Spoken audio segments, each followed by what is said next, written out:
Good morning, ladies and gentlemen. Welcome once again to Talking Point. Sean Michael Small here. Keaton Shaw, he will be back next week. Until then, the show must go on. And we have quite a bit of interesting things to talk about. Of course, later on we will have my usual Wednesday contributor, Karen Shishera, who's finally going to weigh in on one of the heaviest topics in local politics that I have seen in quite some time, all things considered. But first, we have to go into our daily review. Let's go.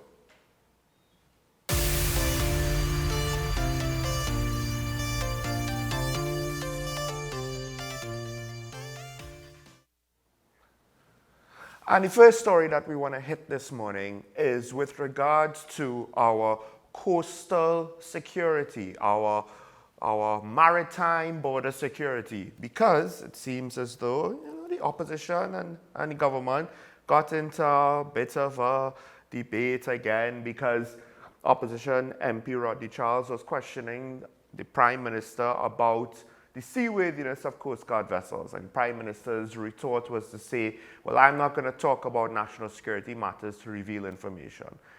Now, on the surface, that is the correct thing. The correct thing is not to give out details that the public does not know, because if the public knows, then criminals know, right? So you don't give out details that the public doesn't know, so you don't reveal any sort of limitations or vulnerabilities or weaknesses of your national security apparatus. The problem is, I don't know if the Prime Minister realizes that to some extent, the cat is not just out of the bag. The cat has more or less been out of the bag years ago. It ran down the road. It went to the next town. You know, it had some kids. You know, the situation is way beyond that point. Way beyond that point. The horse has already bolted from the barn. And now the Prime Minister is trying to close the door by saying, well, I don't think it's a good idea to answer these questions. The proof is very simple. The proof is in the fact that on a practical level, the borders are porous. So the weaknesses and vulnerabilities, they might not be known with regards to why they exist. What is the maintenance cycle and what's going wrong with this boat and what's going wrong, what part is missing and the limitations of the radar, etc. Criminals might not know that. But what they do know is we have windows that we could get stuff through. And the rest of us know that that is true because stuff has been coming through. And it's only recently, but even the Prime Minister himself has more or less had to admit that our maritime borders are not secure. Something that we knew even at a time when our borders were supposed to be closed. We did not have the ability to close them, much less do patrols and have to deal with all of the people who might be boating legally, might be coming in and out legally. All of the immigration apparatus has to be up. No. At a time when it was very binary, open, close, no, we closed. We didn't even have the capacity to do that, much less now. So I'm not entirely sure what it is that the Prime Minister is trying to hide. On a practical level, the criminals know way more than the public about what the Coast Guard's limitations are. Now, we have the JSCs, I believe, where it was told that the Coast Guard is operating at 50%. This is from the head of the Defense Force.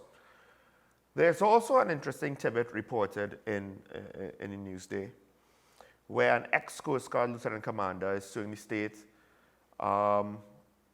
after his officer tried to charge him for damages on one of the brand new Australian boats to the tune of $1.887 million. So that's almost $2 million because of negligence when CG-41 came into contact with an unidentified submerged object, resulting in damage to the propulsion system, gearbox, and shaft. Again, through negligence, you hit an underwater object, which to some extent there are procedures for ship captains to not, or navigators to not steer their boats into waters where they'll hit something under the surface. The officer apparently, he was forced to resign.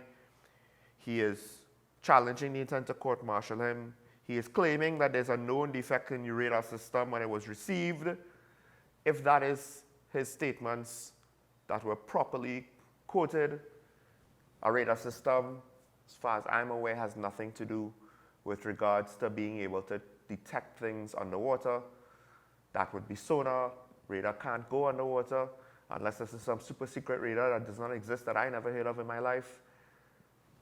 So I'm hoping that maybe it was a slip of the tongue on his part that then the reporters reported or because that goes into a whole other set of questions. I want to know why a Coast Guard officer is thinking a radar is going to tell him about an underwater rock or an underwater reef or an underwater object. The proficiency. But the dispute, apparently, he wasn't aware. You see, you chart all of these underwater objects to ensure that you don't hit them, right? So we have a lieutenant commander who is apparently acting as captain of this vessel, and he hits an underwater object. This is only brand new boats. This is the capability that we have a Coast Guard for. So apparently, either 2 or 4 of the vessels from the time of the People's Partnership, they're down. These 2 new boats, apparently, they're down because the maintenance team, I believe it's from Norway, they left during the pandemic. They have yet to be replaced from what is reported. Also, there's a spare parts issue. So we have all of these things. But these ultimately don't matter to the criminals. They just care about 2 things. When the boat goes out, and when the boat coming back. Going back to port, right? And then you can say a 3rd thing, where exactly it is at this moment in time. Because it's a whole 360 degrees around the country. 2 islands of which you could penetrate our maritime borders. 2 boats can't cover, even if you operate both boats at the same time, they can't cover everywhere. And then they'll both go down for maintenance at the same time. Look at that. Who would have thought? Our Coast Guard working for us. So I don't know what the Prime Minister is trying to hide, except maybe it's about trying to hide pertinent information from the public. Because the criminals know. The criminals know. They'll test the waters. They'll send a probe. Hey, you, smuggle this across. It went through? Okay, we know that we could smuggle more across. They've been doing it already. There's no big secret. So I don't understand what the Prime Minister is trying to accomplish there, except keep us in the dark. That's the only obvious answer. Moving on to the next story before I run out of time. There's a situation with Naikwan. Of course, we haven't covered it before. A recent accident caused the death of 1 worker there. 2 years ago, of course, there was an accident when the plant was recently opened, not too long after it was recently opened. Now, the long and short is the Prime Minister saying, well, the accident report for that accident can't be released because Naikwan is a private entity, and he's not sure if the accident report over the death of the individual could be released. The family, at least the parents, they're asking for information as to how he died. That's been in at least 2 local newspapers this morning. The thing is, the state has shares in Naikwan to the tune of 25 million Class B preference shares, right? We're not necessarily the largest number of shares, but I don't know with regards to equity how that stacks up to the ordinary shares. There are 20,000 ordinary shares and another 167,000 Class C preference shares, right? So I don't know where the government's standing is, but the government is on, for all intents and purposes, an owner. And the government has a citizen asking for information. More importantly, I do think it behooves us as citizens to ask the government, you have an investment. And out of all of the investments in whichever industrial sector, whether it's petrochemical or manufacturing or whatever, but you have it here, government of TNT, which means that we have it. Everybody that could hear the sound of my voice, we apparently unless those shares were sold, right? And I have not seen, and I did not find where that happened. Unless those shares were sold, we have part ownership in Nikon. So to what extent now, and it's not so clear-cut, to be fair to the Prime Minister, right? There are considerations that he has to take place. But to what extent can we demand information because public money is involved with regards to holding this plant into account? Because I don't hear about accidents. Now, apparently they happen, but I don't hear about accidents at other plants just so. And this plant, while the physical plant is not necessarily brand new, the operations only 2 years with government or state funds. This does not bode well for the project and the faith in the project that the government has. Granted, they might not necessarily have 100% of a choice on the matter, but we were questioning Nikon 2 years ago, and I think it's fair to start to question them again. Also, a man died. So I don't know to what extent a private entity could, hide behind the fact that they're a private entity and say, well, we don't have any sort of responsibility to reveal how a man died. This is one area where maybe a union might say something, but, it doesn't actually include getting more money. So I won't be surprised if the union decides they don't want to spend their political capital there. Last story, I'm going to try to cut this quick to get out on time. There is new talk about increasing the minimum wage in one local daily newspaper. Some economists and other stakeholders have weighed in. The long and short is this, and this is one of the reasons why I have an issue with public sector employment unions just basically asking for more money.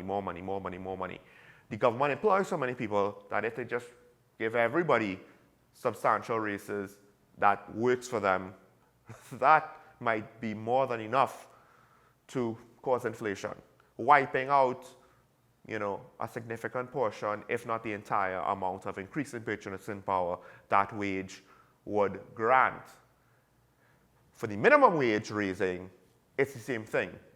Granted, not every worker is working for minimum wage, but a fair amount of the economy would be, and that might be enough, again, to put pressure on businesses to cause more inflation. It's a catch-22, because I understand the plight of workers, and I also understand the plight of businesses. One of the things we need to realize is that businesses closed down in the pandemic. We're talking about small businesses, micro enterprises, and to some extent maybe even medium enterprises. Big businesses are not immune either. Remember, I believe there was a whole other airline operating, at least in part in TNT, called Air Caribbean, that does not exist, right? Technically, CAL is the successor to BWIA.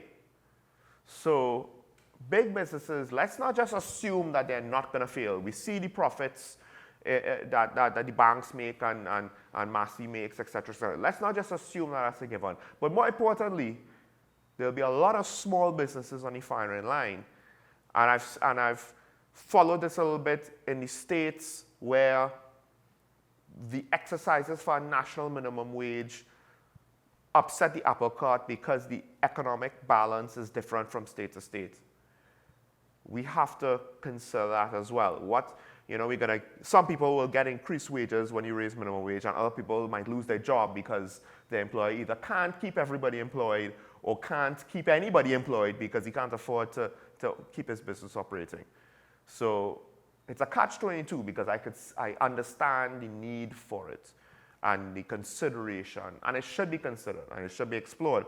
I just don't have confidence that we have the capacity to drill down into the minutiae of the data to get the most accurate answer.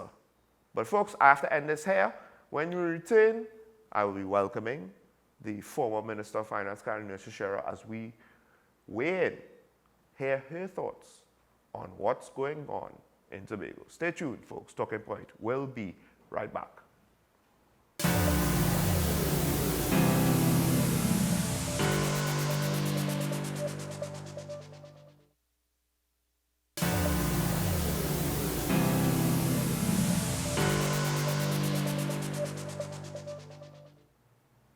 Welcome back to Talking About, ladies and gentlemen. Of course, as I said, I'm joined by former Minister of Finance and still attorney at law and legal scholar Karen Nurse-Shera.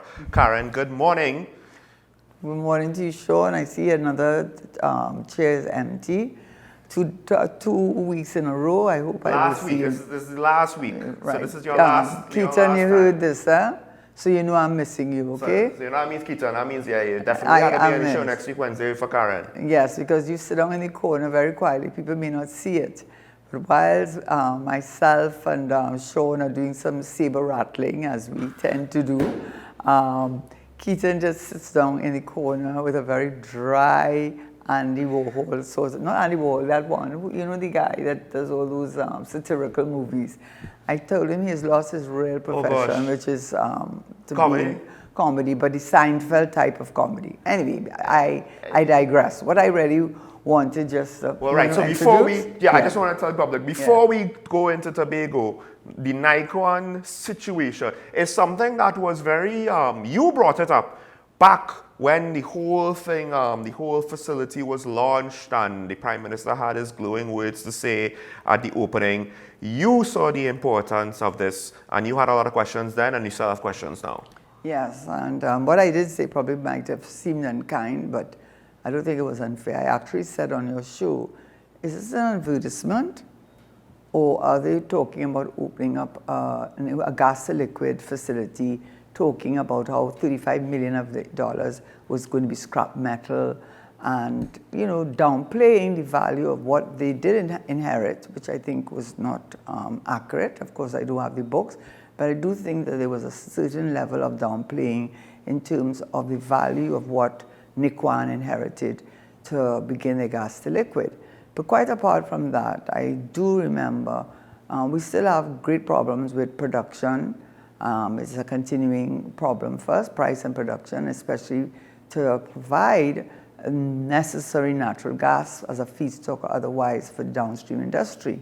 Yet I don't know if I did bring it up then, and it did disturb me, and it continues to disturb me now with this incident, where they formed a company with two directors, one of who is now our commissioner in England, Vishnu Danpal. I know that because he was a deputy or PS when I was in government.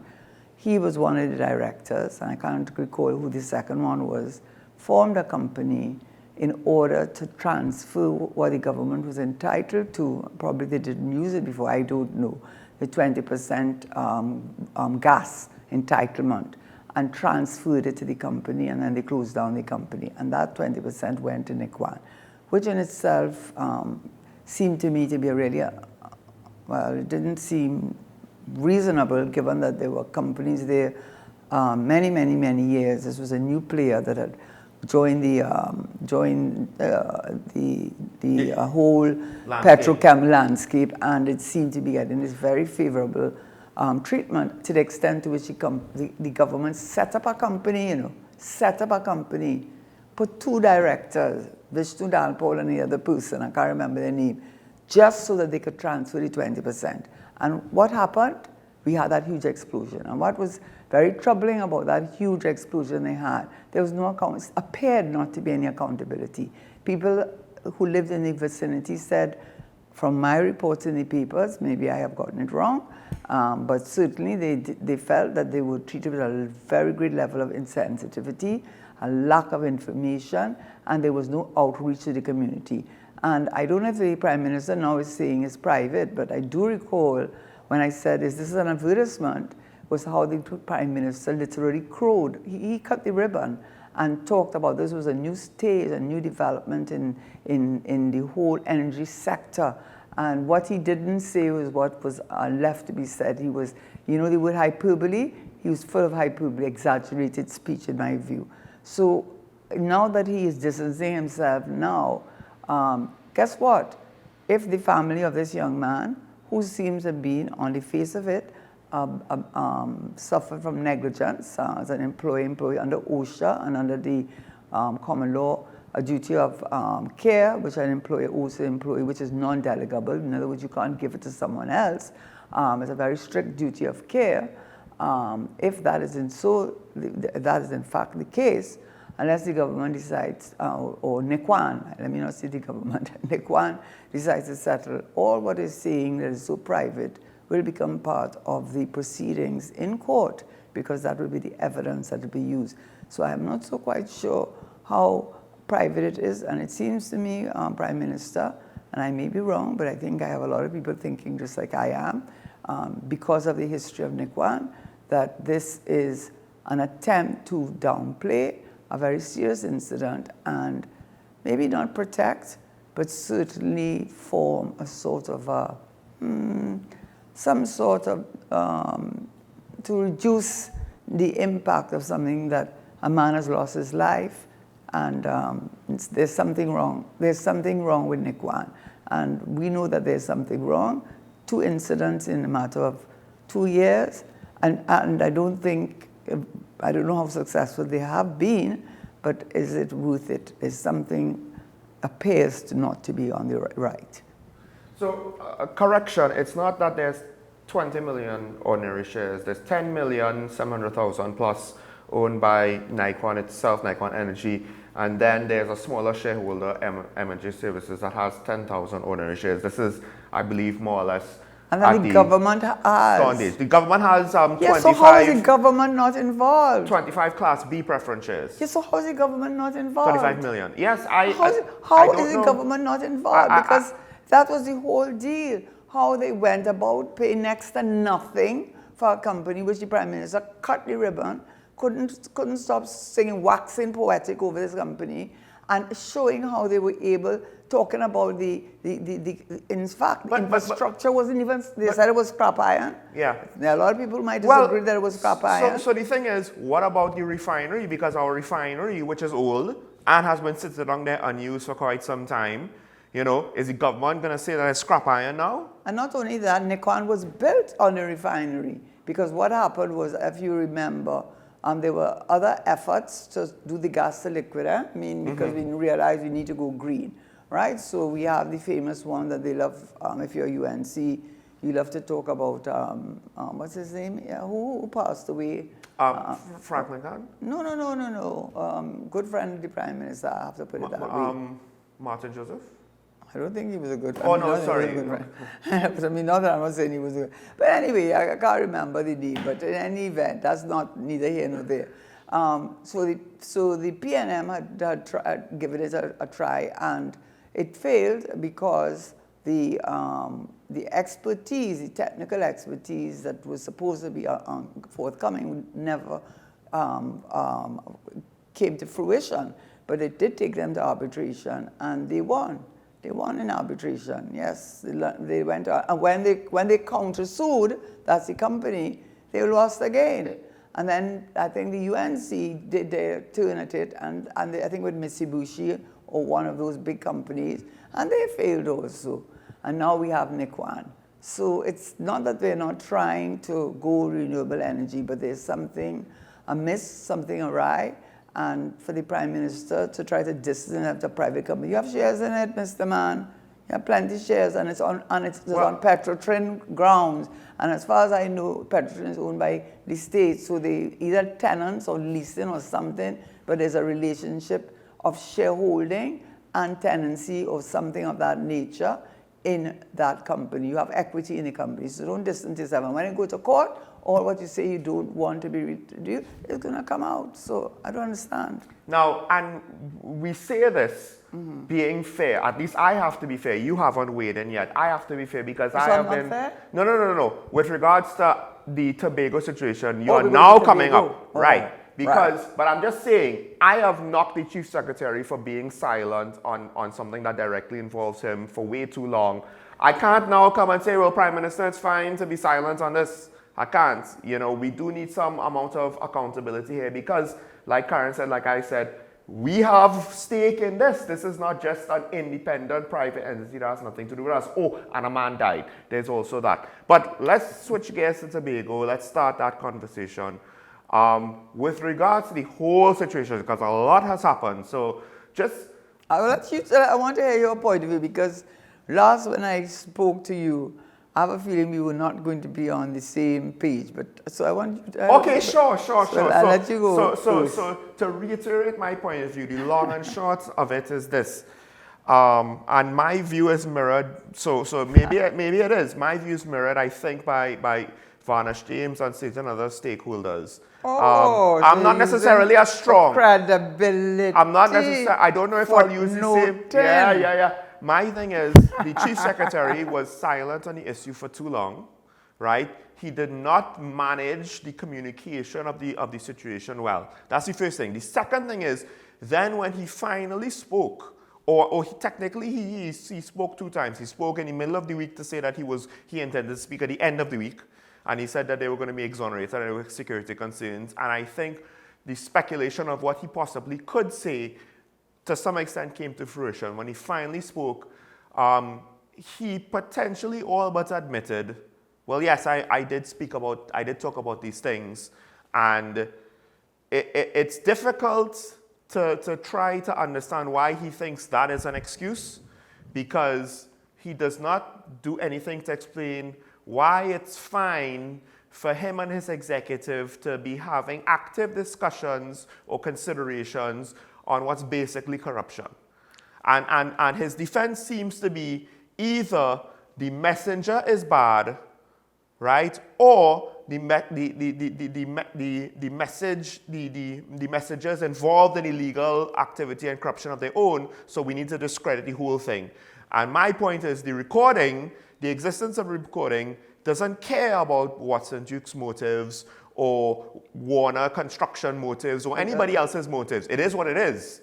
And it is you discussing potential corruption. You know what that says to me? That's the media all over. And without going to my own experience, when they want to put the spotlight on one person, and rather than deal with all the other players who should be much more significant than I would have been, it seemed that there was just one person that the media was, and that's deliberate. And so I would bring to bear, you are in the media, I know that, but for example, it seems to me, it reminds me a little bit of the whole thing with the DPP and then the CJ and the AG and everybody getting in, and that whole thing, and then it's died down because the public recognized that something was amiss.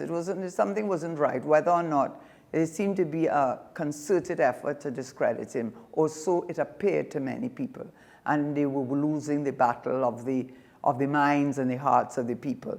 So let's go to this issue.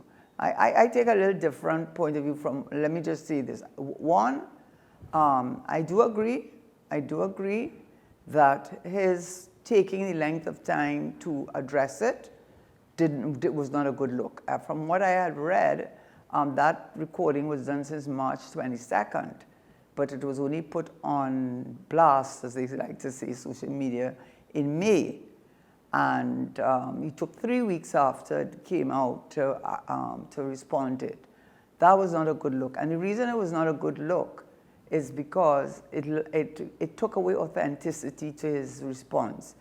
The reality is, I have to imagine that there was no getting around the fact that it was his voice. So the fact of the matter is they had to take it from that perspective. We can't deny that it is your voice. So if we have to admit it is your voice, let's see how we manage moving forward. I think how he handled it, contrary to what you've said, I don't think he handled it badly.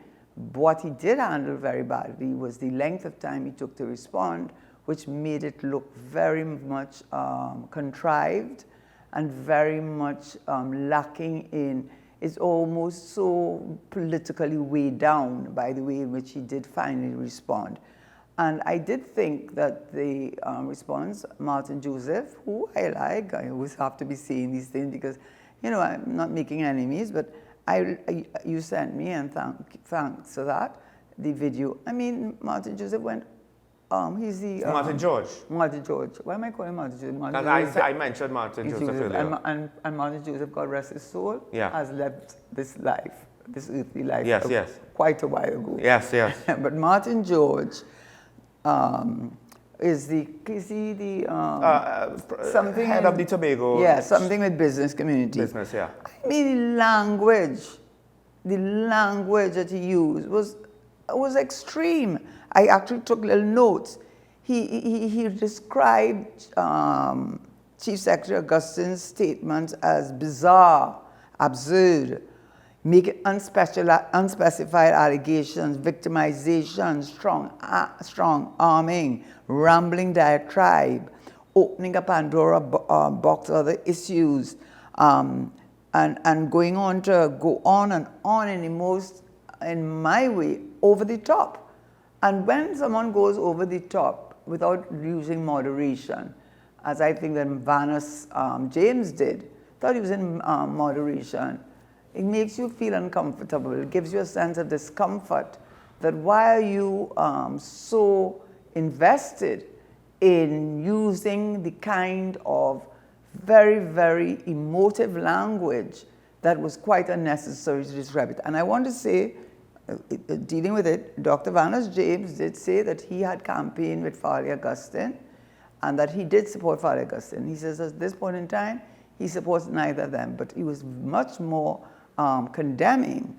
If from the report I read, maybe there was another one, he was far more condemning, in my view, that he says that Duke, there's no way. He was absolutely, there was no coming back. And I'm not saying there's a coming back for Augustina, but for sure there's no coming back for Duke. And I wanted to say also too that, you know, what I find very curious, perhaps Martin George made those statements about unspecified statements, and I mean I read his statement. I mean maybe an unspecified statement. Maybe there were two parts there, but he called out the construction company, and he actually took screenshots to show what he considered to be extortion from him to pay. He actually seemed to support what he was saying, that the pressure was being put on him, and that this video that they had circulating, that it was being used in order to extort. So when the Anti-Corruption Investigation Bureau is investigating, I hope they're investigating the person who wrote those shots, because if what he's saying is true, I didn't see the shots, but screenshots, but if what he's saying is true and amount to a level of extortion, amount to a level of bribery, if you don't pay me, I will do this, if you don't pay me, I will do the other, and then apparently bringing in his good friend, because I don't think they don't say they are good friends, seeming to imply that he would have to do some strong arming. Why are you not concerned about that, Martin George? Why are you not concerned about that, Martin George? Karen, gonna have to stick a pin on that. We have to take a break. We have to take a break. You got more to say on that, huh? Yeah, of course. We're coming back to say more on this. But folks, we have to take a break. When we return, Karen will get more off of her chest. However, we're going to get into the debate on this, though. Gosh. We're going to get into the debate. See what we really like. When we return after this. When we're on the sidewalk.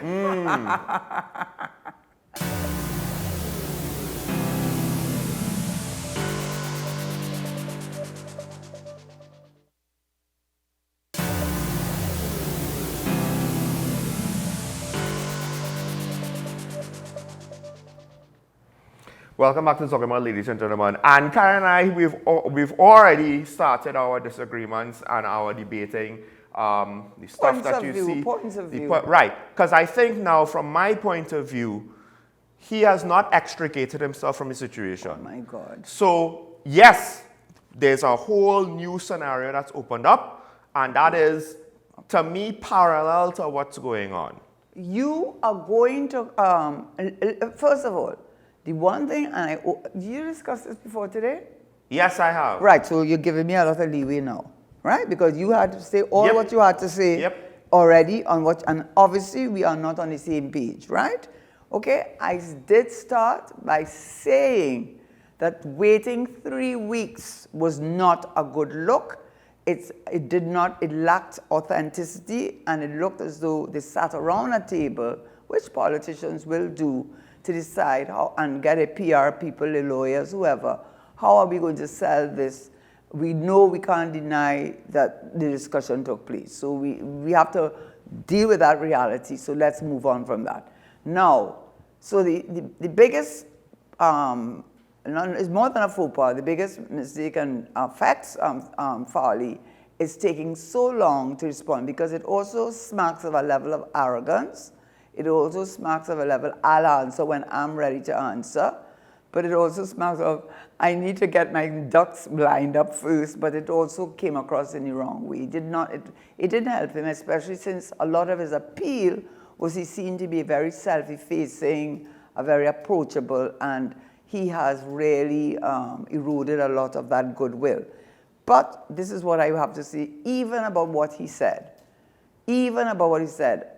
What he has said, and no one has contradicted him, and I can assure you, if they could contradict him, now time, we don't know, maybe next week, maybe tomorrow, I'll read about it in the papers, I don't know.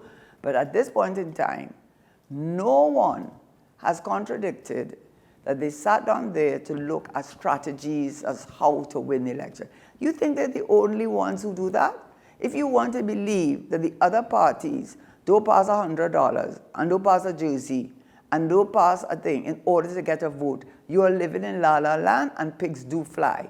They all do it. They all do it. The difference is you don't have someone taping you and then using it to bribe you. That's what you don't have.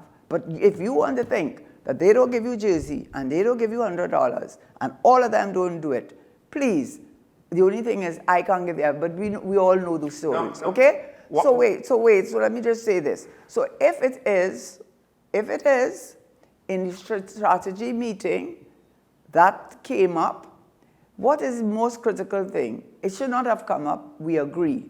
But then we could say that about all the other political parties, the big political parties, they all do it. Okay, so let's not pretend and live in la la land, and I don't know what land you want to go to that you don't know that happens. That's the reality. Okay, what is the thing is that he knew that they had the tape, so they knew that they could expose him and leak the tape. Now, what he has said, and no one has contradicted him on this, he has said that it was part of different strategic choices they had. And you're not going to tell me the other big political parties that has not come up in meetings. You're not going to tell me, and I'm not going to believe it. What is important is he has said that though it was brought up, it was not acted on. It was brought up, it was not acted on.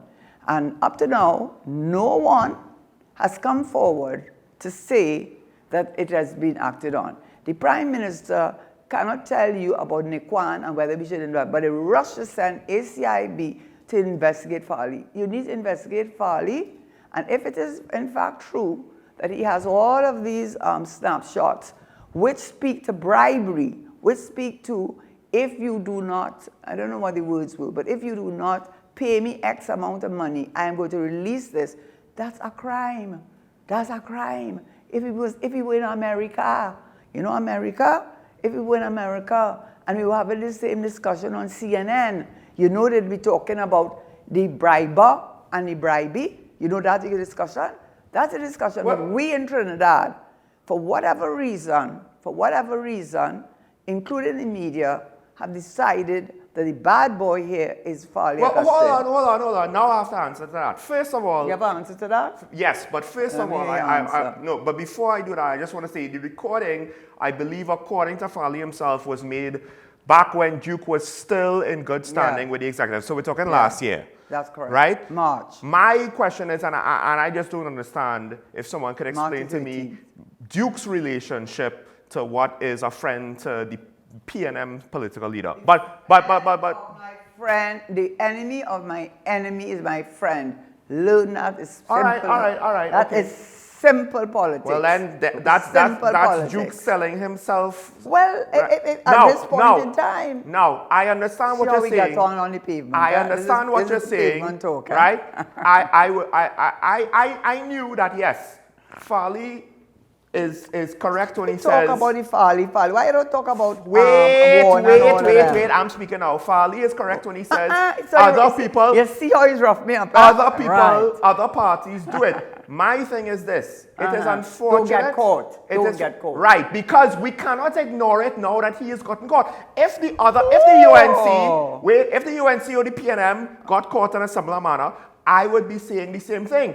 And that's point number one. Point number two, and this was pointed out by a caller, so much props to San Fernando. He is using the concept of a closed door cabinet meeting.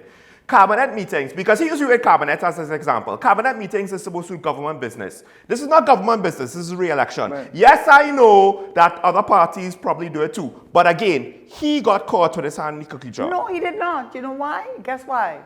Guess why? Wait, Karen, he got caught. How he got caught? Using the privilege of official closed-door executive meetings and the protection of that for his political party campaigning purposes. No. For his strategic or looking at what strategy could they... Right, but the last point, Karen, I have to make is this. Why is the last point? Because that's the last point. Well, your last point. Yes. Any sort of substantial allegations. Right. You're interrupting me. I don't interrupt you. Any sort of substantial investigations into corruption, because he does have text messaging, fine, and all of that needs to be investigated. All of it does. Stop making light of that. But I'm not making light of it. I'm not making light of it. The problem is investigated. That's all right. That's fine. That's fine. That is its own story. That does not exonerate Farley. He made the error of discussing corruption as a potential strategy. It doesn't matter if the other parties do it. He campaigned about being better than them. He did not even attempt, That's what he says. Don't be naive, Karen. If he is willing to consider the strategies of other parties, you're going to take him at his word, face value, just like that? Wait, excuse me. We can't take him at his word. Because he says he did not attempt. That's all the evidence you need? You listen. You see, this is how he treats me on the pavement. Eh? That is not true. That is so not true. You see, even that. I am being interrupted. You are the one interrupting me. I am trying to get my point across. But the thing is, you are because you ask me all the time. Or you tell me all the time, don't be naive. How is it that this is someone who is considering these strategies by his own words of other political parties? He just needs to say, well, we didn't do anything wrong, and we will take that at his word. Okay, Sean, let me just bring it down a thing. Let me just say this one. In a strategy meeting, it should not have been brought up. Is it brought up in others? Yes. The key to it is, in crime or corruption or whatever you could Prevention of Corruption Act, whatever you could charge a person under, you have to have made an attempt to do it. So you would have to have somebody who they called and asked them to do it or offered to the thing. We have absolutely no evidence to date that did. So it was just talk because you usually that has to be investigated. It has to be investigated. Sean, the point I am making is that there is absolutely not an iota of evidence that conversation just stayed as a conversation and was not acted on. That number one.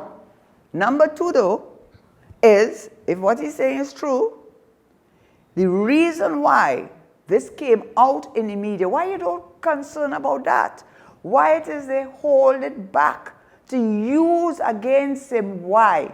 To force his hand to pay, and he says he has the snapshot thing, so I will have them, I didn't see them, to force his hand to pay a construction company which allegedly they say is a good friend of our Prime Minister. Why are you not concerned about that? Now apparently, why are you not concerned about that? Even before Watson Duke fallout and leaving the executive, he was campaigning for Warner to get his money. So again, I would this is not me making any accusations or implications. I genuinely would like a better understanding with regards to that, because this is before Watson Duke fell out with Farley. This is before that they were the enemy of the enemy. You read the whole statement? But what he did, This is based on Farley's timeline. And I may need to read it back. I will admit to that. But it appeared to me that the amount that was being asked for kept increasing with little or no work to support it. So it wasn't as if I want my 10 million, I want my 10 million. Look at all my invoices, I want my 10 million. Give me my 10 million, I did the work, here are the invoices. Don't let me, you'll get me vexed and do this. No, I want my 24 million, I want my 48 million, I want my 60 million, and where the invoices. The number kept going up. Why are you not worried about that? No. The amount that is being asked for. But let's talk about that now. Stop talking about Farley now. No, because this is because listen. Yeah, listen. It doesn't matter how bad another story is. I'm not gonna forget about a current story either. Which story is that? The potential corruption, because this whole thing stems from the amount of money that the outgoing PNM administration just spent willy-nilly. Right, put the incoming PDP in a bind for the upcoming quarter. Also, the fact that he's a long-term contractor who did work for the administration, so we don't know if it was just contracts being granted out without any sort of limitations. Shots. Right? Do you want me to screenshot? Yes. That said, screenshots can be faked, but again, that's why it needs to be investigated. It needs to be investigated. Right, but you know what? Guess what? Guess the difference between what you saying and I saying. You know the difference? You saying the screenshots which exist need to be investigated. No, the whole thing needs to be investigated. No, I said the screenshots could be faked, but the whole thing needs to be investigated. Listen to what I'm saying. I'm saying to you, they had a strategy meeting, and as far as we are told, nothing was acted on in regard to that discussion. Nothing. No way. Himself unto himself tells us nothing was acted upon. And Al Capone told us he was a good guy. You know, the mothers of the gangsters, they're all good boys. You hear where we reach? Are you hearing? No, but the accused is saying, I didn't do it, and that's enough for you. You hear where we reach? We reach. The accused is saying, I didn't do it, that's enough for you. I don't understand. You hear how he's getting on with me? I think we need Keaton. Because Keaton will be telling you, Keaton will be looking at both of us and shaking his head.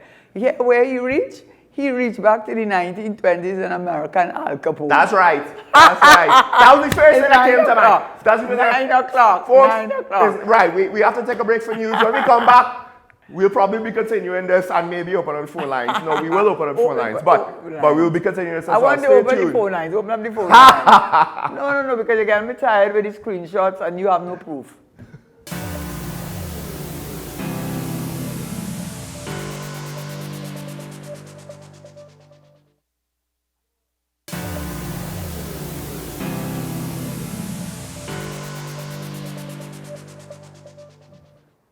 Welcome back to Talking About, ladies and gentlemen. Of course, today is the day Karen and I had big disagreement. So now is the time for you to weigh in. You know, perhaps we missed something. And there actually was a couple of things that I missed to say. And Karen might remember something to hit me with in about 5 minutes. But, you know, maybe we missed something and you want to point it out. Maybe you agree with Karen. Maybe you agree with me. Maybe you agree with neither of us. Maybe you think that both, and we have the first agree or disagree. We will find out from Petit Valley. Good morning. Good morning, Sean and Karen Tishera Nunez. Yeah.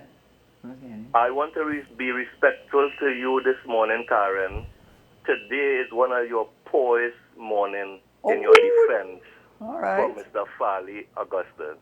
Let me go through one by one slow. He's in smiling. fact.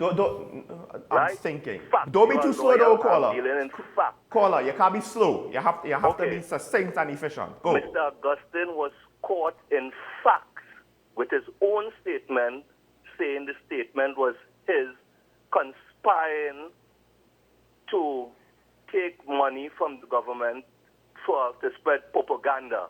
That is facts, right?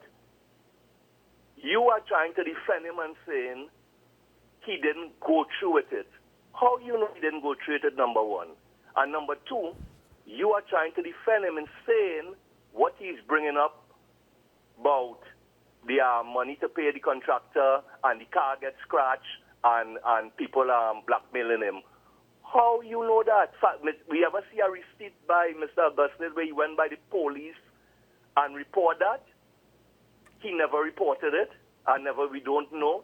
And you're making... So if somebody's conspiring to rob a bank, right, and they get caught before they rob the bank, they was conspiring to rob the bank. Yeah, Ms. Nunes, okay. this morning, I understand what you're saying. But Have a nice morning. I thank you, and you were very straightforward, and I understand what you're saying. My only 2 points, maybe I'm probably being a little misunderstood, was that one, that he never carried through to try to rob the bank. So they didn't catch him trying to rob the bank. It was something which he should not have done in the first place. We agree on that. We're not making any excuses. My concern more was, why are we talking only about Farley? Why are we talking about not about the person who, according to him, that is Farley, he has proof of wrongdoing. That's all I'm saying. And to Karen's credit, it is not a small thing. Yes, he doesn't just because he didn't go to the police before, we have to take it seriously now. It has reached that stage. We have to take it seriously now. It might be late to the game, but it has to be done. We have a caller from Digger Martin. Good morning, caller. Good morning, Mr. Shearer and Sean. Karen, I want to stand with you. There was a meeting, and it was not only Farley. Who were the other people in the meeting? That is what I want to know. Was there a mole in the meeting who's really conspiring to set up Farley? That's all I have to say. But my more important thing, Karen, you know what I'm pained with this morning? What? The death of the gentleman True. in the Nikon incident. Very true. And people have to understand where they started. And you know where it started? And where the mitigation is to mitigate against a business decision made by the Prime Minister to pull out a litigation of Malcolm Jones. Malcolm Jones is the thread that goes through everything. Connect the dots and see where AV went, where Nelson Gate went, where Nikon is starting to make it work, because it didn't work the first time. You sell it over to a new entity, the World GTL plant. It is dysfunctional. You had an explosion, and you're hiding the energy report to tell us what were the corrective and the preventive action. One issue, a business decision causing deaths now, that is how serious. This is parallel to Paria. I know, I Paria thought of that had too. a subcontractor in the plant. Massey is the subcontractor in Nikon. Do these people understand what is health and safety? You can't really outsource health and safety. That is a no-no. It's like, I don't want to bring it in. If you have a stepchild, think about the psychological. Do you like that child more than you like your own? True. So that is why I'm saying, I don't want to make that analogy, but it's something like that. And the most important one, I really call it for Karen. We're talking about corruption, quite on. Where's the Clico report? Oh, thank you. Thank you. I'm so glad you brought it up. You know why? Because the Prime Minister said... Back to the DPP, he hadn't gotten resources, he hadn't gotten lawyers. Hear what he Was said. that the motive of the Prime Minister to put him to sit down in the toilet? Let me tell you what he said, because I was on 95.5 and Mr. Manning had died a few days before, and I had come on there to talk about the release of the CL financial report. The reason we were given is the pre-action publicity. How much more publicity do you need for Monty and Dupree when they have been sued and sued? How much more negative publicity you need? You don't want to release it because I know that there is no negative thing said about me in handling that. People who have cocoa in the sun in high government official office. That's correct. And you know what? I'm going further. Quick. Okay, I like what you said. I'm going further. You see the heritage and stabilization, a bad business decision again? Yes. Thanks, Karen. Thank you. Thank you, caller. Thank you, caller. Man after my own heart. One thing. Farley himself implied that his entire executive was in the meeting. We only heard 2 members, but he implied that they were there, and he believes it was Watson Duke. I believe that it could be Watson Duke that did the leak. Oh, so now you want No. You choosing what you believe. No. I just would like it further explained. Before the fallout between Watson Duke and Farley, what was Watson Duke's relationship with Warner? Obviously, it was not That's good. all. Because it was before the fallout. Yeah, remember it was the folk, but the folk thing was The in folk, November. right, so this is before the folk thing. Yeah, but things were going on behind the scenes. Right, behind the scenes. My point is, before there was the fallout, Farley said Watson Duke was lobbying for Warner to get his money. Yeah. I am literally curious with regards to for more information on that. You're not going to get it, though. I know. But to just leave it there, because on the surface it doesn't make sense at the time. It makes sense now, as what you said, the enemy of the enemy, but it didn't make sense at the time because they were not the enemy of the enemy. Yeah, but right now, all they want to do is bring down Farley. That's what they want to do. Well, enemy of my enemy, my friend. Farley needs to help himself. Well, I think some people don't. Yeah, but some of us don't think like how you think. There you go. Okay, I wonder if I am now going to be told I am wrong from this caller you're from not wrong. Tobago. Yeah, different points of view. Good morning, caller. Hey, good morning, Sean. Good morning, Karen. Good morning. Just sharing a conversation going on here. In reference to a conspiracy, according to law, it's an agreement between two or more people to commit an unlawful act, and I'm reading, or to deprive another person of his legal rights. The agreement to act must be moved toward a conclusion, whether or not it is actually accomplished. That's a very key part of that definition. All right? It must be moved to a conclusion. You can't just accuse people of a conspiracy just because they're talking about doing something. Action has to be taken towards trying to conclude that. This is where undercover agents go in and try to get people to commit to the act. What I believe is really going on here that people are not focusing on is that forensic audit. That forensic audit must be buried. It must be destroyed. It must be just like you have the... What forensic audit? The forensic audit that is at the heart of all of this, Sean. Pay attention. The heart of all of this is that forensic audit where it's come out that these contractors... okay, yes, I agree. And they have not done the work. Yes. Absolutely. If that forensic audit goes through to its conclusion, and Karen knows this, a forensic audit is different from a regular audit. Yes. They package the information so that you could just take that right into court and somebody making a jail. Farley must be run out of office, buried under a scandal and all these kind of things. His credibility diminished. They're looking to squash that forensic audit. That's the covert agenda. All the overt statements you're hearing swirling around this audio tape, they well know. All of them been to Harvard and Yale and all these kind of the schools. They well know that does not rise to the level of a conspiracy. Maybe an attempt to conspire, though. You know, it's an attempt to murder. Eh? You know that's also a crime. Did we lose call? No, I think I answered him in that thing, but we agreed with him, though. The problem is the recording, and I could be wrong, but the recording does not give us what the conclusion is. Again, I'm not saying Farley's guilty. I'm saying it has to be investigated. I'm saying the extortion has to be investigated.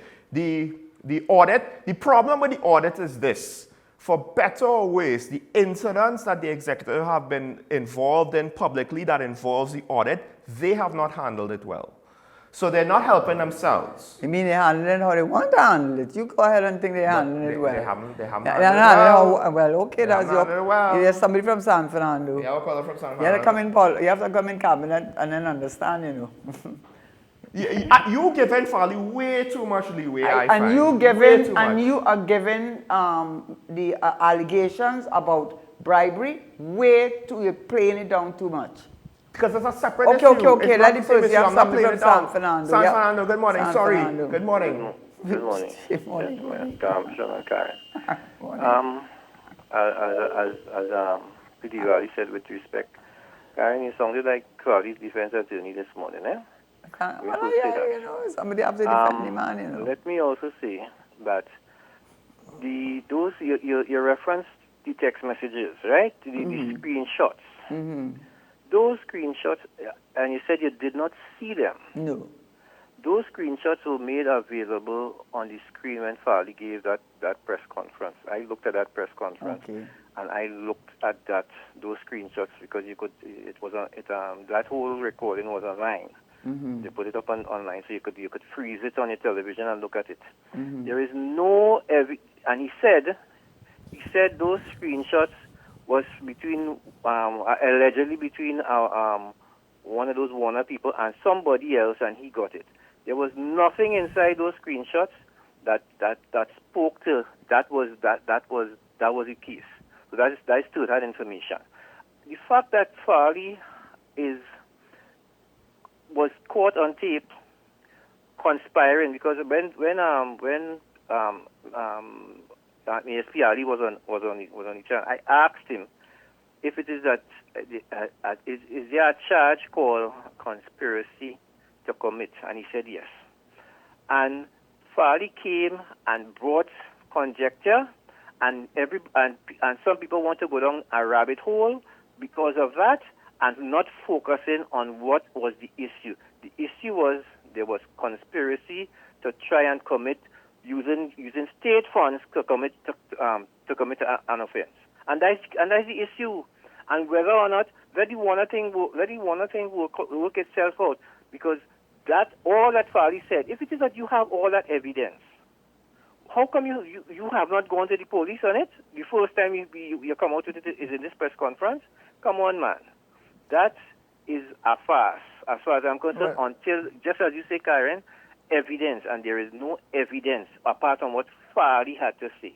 Thank you. Yeah, you're making a good point, and I have no evidence, or as I use that word, he may himself have compromised himself because, unfortunately, we can't see the future and see what is going to come down the pipeline. So maybe at one time he was a willing participant, and so we don't know. But what my argument is, I'm not supporting Farley, because what he did is terrible, and he has lost a lot of support. What I'm saying is we need to look at both sides, because on both sides there's wrongdoing, and we need to give both sides the with regards to evidence into the allegations, it could be part of it is the forensic audit might be part of that evidence package. So Right. I don't know if that might be why Farley was waiting, and maybe he was wrong to wait, or maybe he was right to wait. Right, we'll but find the out. forensic audit, and I will agree with the caller from Tobago. I don't know if it's a conspiracy, but this could hurt that process, which I will agree was a good thing that Farley did. He did that more or less when they came in. He said, we have a problem, we're going to look into it. And it is turning up things, but right now things are very much up in the air. I don't have time because to explain that statement, we have a call from Chase Village. Good morning. Morning, caller, you're on the air. Hello, good morning, Sean and former minister. I don't know if I will be relevant here, but you see, when coming to corruption and thing, is the only people who would be absolved from corruption in this country is the PNM people who in power. Anybody else who do any little thing or accused of doing any little thing, they quick to investigate them and run them out of office. Look, our government minister is alleged he punched 164 million in a bank, 1,000 in a bank in Tonapuna. It is fact. You would investigate that. It had 2 children with their father went in a shooting range. When you go in a shooting range, in an army base shooting range, you have to sign by the gate. You have to sign your name. You have to sign who you're bringing in. If who you're bringing in is of age, they also have to sign and put the address and the contact number. 8 years now. They cannot investigate that, but they run a senior superintendent to Tobago to investigate poor Farley. That is true. Malcolm Jones spent millions and millions and millions in Petrotrin. They pull out the case. That is not important. Up to yesterday, the Prime Minister was asked a question in Parliament about some 50 million, reaches 60 million. He said, I have nothing to investigate. You know why you have nothing to investigate? Is PNM sycophants. That is why he have nothing to investigate. I could go on and on, but you're saying don't be long. Thanks very much. Thank you, caller. He made some good points too. No, and I call it Some out. good points. Gary Griffiths had the point, okay, you want to investigate Farley? Well, investigate the meritless withdrawal. And Yeah, well, yeah. But yeah, so I understand what you're saying, Colin. Yeah. I understand what you're saying. It's just that this is kind of like an obvious example And that's to me. why people So are I so can't let it go. You know, and I think that has a lot to do with the level of cynicism that people have now. Because they feel, what does it matter? They do their own Now, thing. every time something comes up from the government, we bring it up, you know. Yeah, but they don't take us on. Right? The government don't take us Right. on. But we bring it up. I think what makes the situation in Tobago feel different is that we had different expectations coming out of this crop of politicians. And I have an issue with it because I feel as though, just like how the caller in Tobago is concerned about the forensic audit, which to be fair, I did not consider, but he's right. This could affect that. But I feel as though this also will affect, and it's something we couldn't touch on, wider political implications in the nation. I think, and any new party is going to have an uphill battle when they say, trust us, we could be better than... Yeah, but I think in the bigger picture, as we know, we're going through local government elections, which is like a dress rehearsal for what to expect, because people are going to be guided very much by what comes out of local government. I think with the Farley Augustine whole issue, it's taken on particular importance to the country because of the fact they are trying to discredit Farley. And if you discredit Farley enough, that's the end of the fight against the PNM in a way. Because remember, they did have 6-6. Yes, it is a shame that, again, because politics is all about the leader, the merits of the people behind him almost seem to like not matter. And he may have merits too, so don't do that. Huh? You have a caller. You're being so unkind. There's You're really 15 people unkind. behind him. No, but what I'm saying is, to some extent, sorry, caller. Yes, go and talk to the caller. You missed my point, Karen. Good morning, caller. All right, good morning. Me calling back. I heard Yes. Karen and her attempt. She talked about attempt. Attempt consists of the following elements. The person intends to commit the crime and the person engages in conduct that constitutes a substantial step towards the completion of the crime. There There has to be something in there that says, I'm not just talking about it. You see, Caller. No, the man is drag a talking. person into court just for talking, this is like a Minority Report. Think of that movie with Tom Cruise. Yeah, listen. Where, your thoughts, you could be Yes, indicted but for your thoughts. you are so not a you're privy talking. councillor. It's simply your thoughts. Wait, but And caller, if you are indicted for just caller. talking, you could be indicted for just thinking. Caller, You have to take caller, it a your step bid- further. your You bid have to of- make an attempt, and that attempt has to be codified in law as criminal. Okay. There we go. You can't Right, just drag a person right. to court for just talking. Right, The but forensic audit is the issue. caller. Thank the problem is, Thank you, caller. the problem is, Thank you, he caller. cannot clear himself by just stating, well, we didn't follow through. That doesn't mean anything. It doesn't. Not in Otherwise, the PNM will never be corrupt. No, The excuse PNM, me. wait, the PNM says all the time, the government says all the time, we did nothing wrong. See how he treats By the logic on of the what was pavement, just said, on the when the pavement. government says there's nothing to see here, then there's nothing to see here.